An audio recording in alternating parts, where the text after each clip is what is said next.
et bienvenue dans Retro News. Bonjour Zulu. Bonjour Data. Au sommaire de cette émission, comment lécher le derrière de Goldorak, les personnages de notre enfance dans la peau, un livre dont vous êtes le héros qui est plus fort que toi, et le youtubeur qui rend la vieille école magnifique. Générique.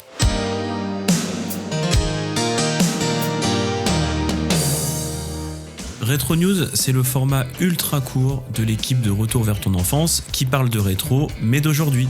Retro News, c'est une émission où on parle du passé au présent. La mode, c'est dépassé, mais la nostalgie, ça reste. Ciné, TV, jouets, jeux vidéo et geekerie en tout genre, c'est Retro News, épisode 3.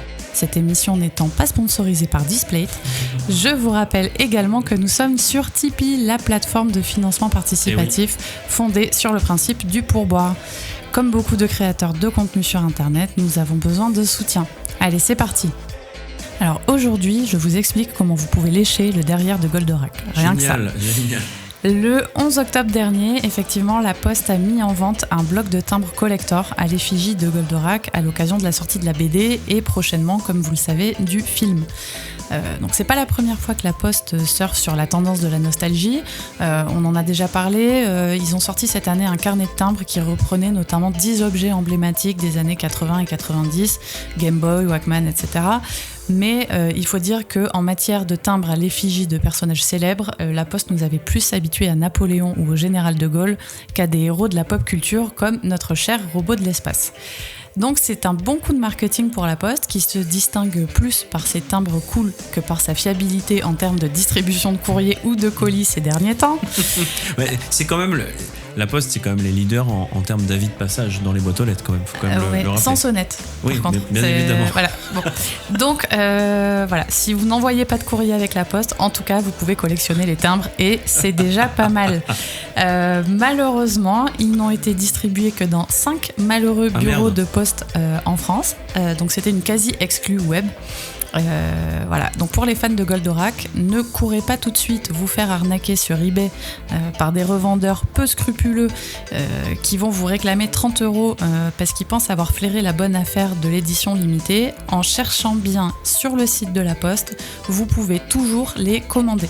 Alors c'est 3 € le carnet de 2 timbres, c'est des timbres internationaux à 1,50 € pièce et je crois que c'est 2 € ou 2,50 € de frais de port qui vous seront demandés. Maintenant, si vous êtes malin, vous en commandez 10 carnets et c'est toujours les mêmes frais de port parce que c'est tout léger. Et ça vous permet de nous en offrir un. Accessoirement. Voilà, ça glisse tout seul.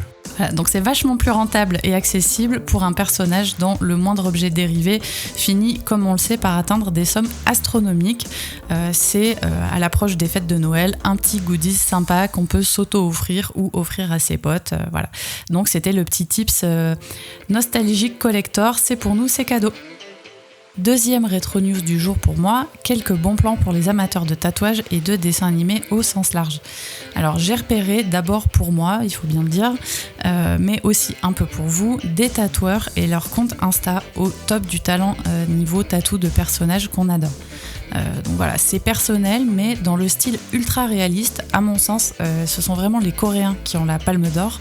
Alors je sais pas, on a peut-être des auditeurs qui peuvent aller se faire un petit tatou à Séoul comme ça, bam bam, entre 2 bibimbap et un bubble tea. Donc je vous donne, selon moi, le top 2 des artistes coréens.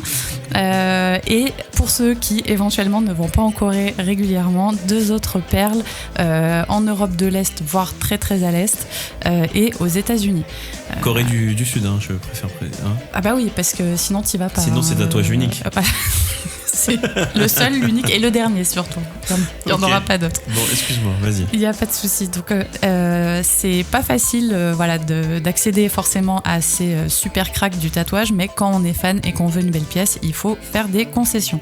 Alors numéro 1, si vous êtes fan d'anime, Miyazaki, Studio Ghibli plus généralement, allez faire un petit tour sur le compte Insta qui s'appelle Daldam, D-A-L-D-A-M.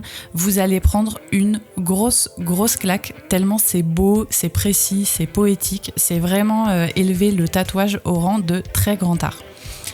numéro 2 en Corée. Alors je n'ai aucune idée de comment ça se prononce et je m'excuse par avance auprès de nos amis coréens. D'ailleurs, si quelqu'un parmi vous peut m'indiquer la bonne prononciation, je prends. Je vous invite à découvrir le compte Saejim Tattoo.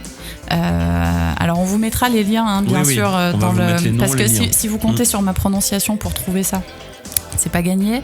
Il a également, il ou elle, parce qu'on ne voit que ses mains, donc une chaîne YouTube du même nom. Voilà, c'est beau, c'est onirique, ça fait rêver. En tout cas, moi, ça me fait vraiment rêver, donc ne ratez pas ça. Il y a du Pognos sur la falaise, Rebelle, Zelda ou Bob l'éponge. Et vraiment, c'est excellent, quoi. Je vous le conseille. Alors, pour quitter un tout petit peu la suprématie coréenne en la matière, je vous invite également à découvrir le style ultra coloré. Là, on change vraiment d'univers et complètement ouf de Marc Durand. Alors, c'est peut-être un Français expatrié, mais en tout cas, lui-même vit à LA, à Los Angeles. Il se définit comme pop culture artiste et il a bien sûr un compte Instagram et un site internet. Donc lui, c'est vraiment la couleur dans tous les sens. Si vous êtes fan de Disney, du Joker, de Minus et Cortex ou encore des Simpsons et que vous avez ces personnages dans la peau, Marc Durand, c'est votre homme, quoi. Je vous le conseille. Et enfin, pour terminer, si vous voulez allier tatouage et dégustation de vodka, alors pas en simultané, je vous le déconseille. Parce que ça liquéfie le sang, l'alcool. Donc si vous voulez pas vous vider de votre sang sur la table du tatoueur, ne faites pas ça, mais allez faire un petit tour par la Russie, du côté de Moscou, et le salon de Vika Kiwi Tattoo. Et là également, dans la lignée de Marc Durand, c'est extrêmement coloré, mais vraiment limite psychédélique avec... alors c'est beaucoup moins minimaliste que le style coréen, mais c'est très précis, très fun, avec du Polochon ou Sébastien de la petite sirène complètement azimuté, des Lego psychédéliques et du Roi Lion en transe. Voilà, donc si certains ont déjà des pièces de ces artistes, n'hésitez pas à nous les envoyer en photo, on est archi fan et voilà, on espère que ça vous a donné envie. Eh ben, merci Zoulou. Moi, c'est vrai que c'est pas du tout le genre d'actu que j'aurais balancé. Ça te ressemble bien et effectivement, quand on va voir, je vous invite à aller le faire. Quand on va voir ces tatoueurs, c'est génial, quoi. Vraiment, c'est un délire, c'est d'une précision. Parce que là tu peux pas te rater, c'est sûr qu'un Simpson il y a 3 traits, donc si tu déplaces, tu mets l'œil un tout petit peu à gauche ou un tout petit peu à droite, c'est foutu. C'est mort, quoi. C'est foutu. Non, c'est vraiment. Et on parle de pièces, il y a des pièces de 30 cm sur la Russie ou le gars d'Elé, mais sur les Coréens, on parle de pièces de 2-3 cm carrés avec. C'est de la nano, c'est du nano tattoo. Allez voir, effectivement, la prononciation était hasardeuse. Ne te moque pas. J'aurais pas fait mieux. Donc on vous met les liens en description, que ce soit sur YouTube ou sur les plateformes de streaming, on vous met tout ça. Merci. C'est à moi.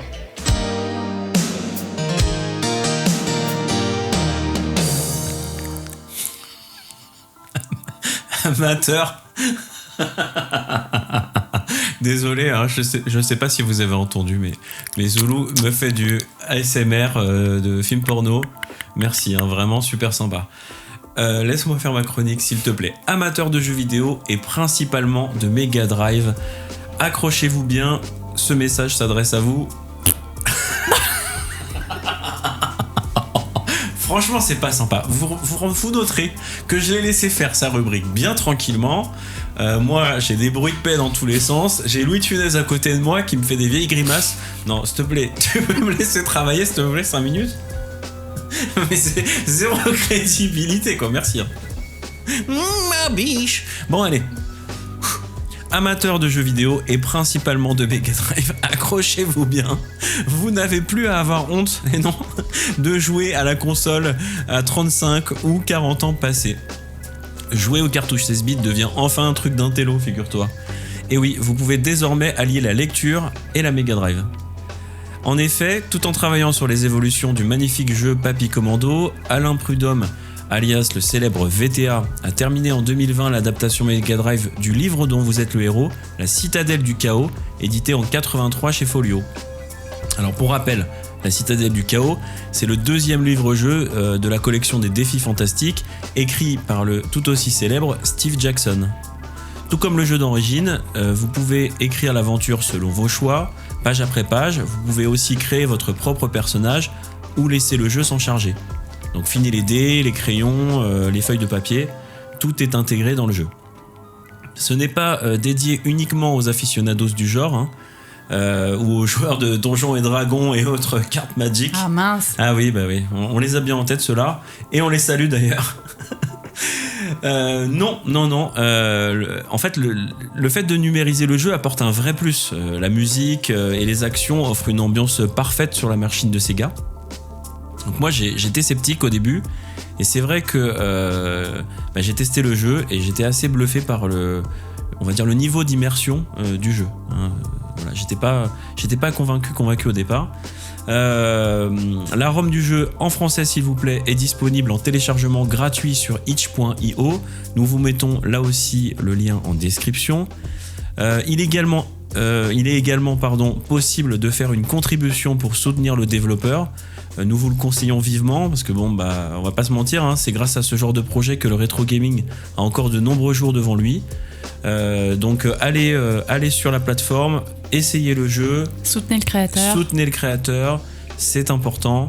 Et puis si ça cartonne, on croise tous les doigts pour une version cartouche à l'avenir.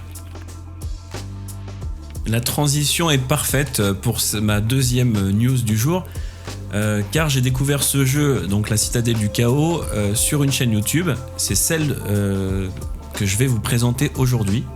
Elle parle d'elle-même, la chaîne, elle s'appelle Old School is Beautiful. Donc j'imagine que beaucoup d'entre vous connaissent quand même cette chaîne YouTube, mais à l'heure où tout le monde se crache dessus et où tout est sujet à polémique sur les réseaux sociaux, je me disais que c'était bien de parler des gens qu'on aime aussi. Donc son créateur n'est pas un débutant dans le monde du jeu vidéo, ni de la programmation et ni du rétro gaming. Il s'agit de Michel Louvet, amoureux de vieilles machines et qui a programmé de nombreux jeux, notamment sur ColecoVision ou Mega Drive. Donc pour les amateurs, Michel a réalisé et adapté Puzzly, Bomb & Blast, Lock & Chase, Pang, rien que ça. Normalement, ça devrait vous parler. Ça calme un peu quand même. Ouais, ça calme. Je vais vous lire la description de sa chaîne, je pense que ça sera plus simple. Ici, on parle de nouveaux jeux vidéo sur d'anciennes machines. Paradoxal, non ? Non, nos anciennes bécanes sont encore bien vivantes, preuve en est avec tous les nouveaux jeux qui apparaissent pour nos mamies. Tous les mois sortent de nouveaux jeux sur Amstrad CPC, Commodore 64, Nintendo, NES, ZX Spectrum, ColecoVision, Mega Drive, Dreamcast et j'en passe. Découvrez ces jeux qu'on appelle des homebrew avec moi. Chouette. Voilà. Donc c'est simple, je n'ai jamais vu un youtubeur aussi normal, figure-toi. C'est comme le président normal ou pas ? Oui, sachant que là, normal est un compliment. Bonjour et bienvenue dans cette vidéo dédiée à la Nintendo NES. D'ailleurs, c'est complètement con de dire Nintendo NES parce que NES, c'est Nintendo Entertainment System. C'est comme si je disais en fait politicien véreux, banquier voleur ou curé pédophile. C'est une répétition. Mais j'ai toujours dit ça, et puis il y a pire, il y en a qui disent le Nintendo NES. Quoique ça se dit peut-être réellement le NES. D'ailleurs, si vous avez une idée sur le sujet, n'hésitez pas à le mettre en commentaire. J'en ai rien à foutre, mais au moins YouTube référencera mieux la vidéo. Le gars, il est cool, il est passionné, il fait son truc, il dit ce qu'il pense, il est disponible et accessible. Donc pas étonnant que sa chaîne cartonne de plus en plus. Je crois qu'il est à 8600, 8700, je ne sais plus, followers au moment où on parle. Et donc, grâce à cette émission, il va être à 20 000 la semaine prochaine. Mais j'espère bien. Personnellement, je l'ai découvert il y a 4-5 ans environ. En fait, je lui avais parlé sur Facebook en lui demandant des conseils sur la programmation en basique. Et je sais pas, en 2-3 heures, il m'avait déjà répondu, me donnait des conseils. Enfin bref, le mec super sympa quoi. Donc en plus des homebrew, il fait des tests de matériel et d'émulateurs et il anime également la Gazette du Rétro, qui est une sous-partie de sa chaîne YouTube. Et puis, faut dire aussi, bon ça c'est un peu perso, mais c'est quand même le seul gars sur YouTube qui te parle pendant 1 heure d'Amstrad CPC 6128 ou de Sega SC3000. Donc forcément, pour moi, ça crée des liens directs. Donc je vous invite vraiment à aller voir ses vidéos et à découvrir son univers. Et pourquoi pas lui mettre un petit commentaire, ça lui fera toujours plaisir. Libéré, délivré, c'est la dernière fournée. Libéré, délivré, j'aurais pu en tester. Abonne-toi et active la cloche, parce qu'avec toutes ces bouses, bah putain, qu'est-ce que je l'aurais bien mérité. Qu'est-ce qui t'arrive? Je sais pas. On espère que... Eh oui. Mais c'est quoi que tu veux? C'est quoi le projet? C'est le cercle moral? Je veux que tu fasses Cruchot. Non, mais je suis pas Yves Lecoq. Yves Lecoq. Bon, on espère que cette émission vous a plu. On vous rappelle qu'elle est disponible, comme toutes les autres, sur SoundCloud, Apple Podcasts, Deezer et Spotify, mais aussi sur YouTube. Alors soutenez-nous, soit en nous aidant sur Tipeee, soit en... Alors j'ai Cruchot. Non, c'est pas Cruchot. C'est qui? Merde. Comment il s'appelle? Mon adjudant. Ah oui, je sais plus. J'ai Galabru à côté de moi, faut le savoir. Bisous. On vous rappelle que cette émission est dispo comme toutes les autres sur SoundCloud, Apple Podcasts, Deezer et Spotify, mais aussi sur YouTube.